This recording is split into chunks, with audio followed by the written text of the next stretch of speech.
China, nagpaputok ng mga flare nang dumaan ang eroplano ng Pilipinas sa Subi o Zamora Reef.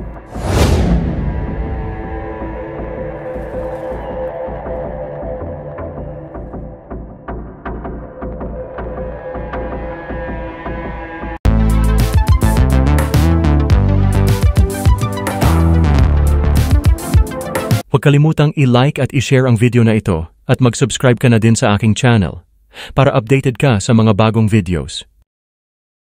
Sa Maritime Patrol ng PCG at BFAR sa Ayungin Shoal, halos walang nagbabantay na puwersa ng China sa BRP Sierra Madre. Malayo sa nangyari noong June 17, kung saan nagpangabot ang puwersa ng Pilipinas sa China Coast Guard. Pero sa hilagang kanlurang bahagi nito sa Pagasa Island, namumutiktik ang mga Chinese Maritime Militia Vessel sa bungad ng isla. Magkakadikit pa ang iba at halos wala ng alisan. Ilang minuto lamang ang layo mula sa Pagasa, ang Subi o Zamora Reef. Simulang okupahan ito ng China noong 1988. Malayo pa lamang ay tanaw na ang malalaking pasilidad. Haakalain mong walang tao dito. Hanggang sa paglapit ng eroplano ay may nagpaputok ng mga flare mula sa isang gusali. Sa timog silangang bahagi ng Panata Island, makikita ang Panganiban o Mischief Reef. Ito ang salamin kung gaano kalakas ang puwersa ng China sa mga pinag-aagawang teritoryo sa West Philippine Sea. 1995 nang unang kubkubin ng China ang lugar para magtayo ng Fisherman's Shelter. Pero ngayon, makikita na ang mga naglalakihang gusali na parang mga condominium units.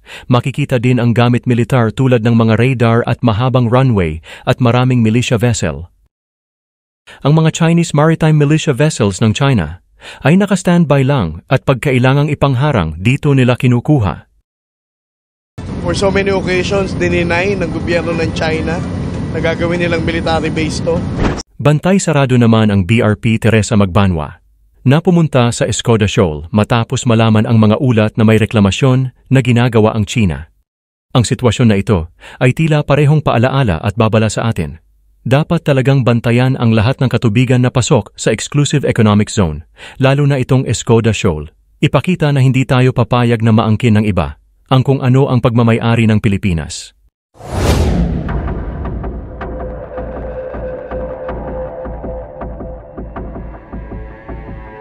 Ano ang masasabi nyo tungkol dito mga kamix? I-comment nyo na yan.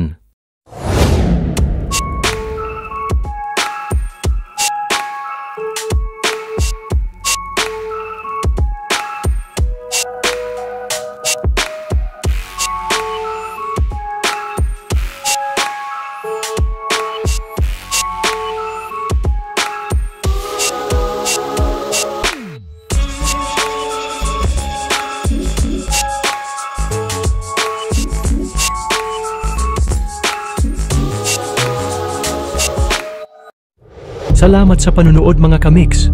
Ako ay mag-iiwan sa inyo ng katagang alamin natin ngayon, wag nang ipagpabukas. Kung ayaw mong batukan kita, biro lamang. Ingat mga kamix, sa susunod na video na ulit.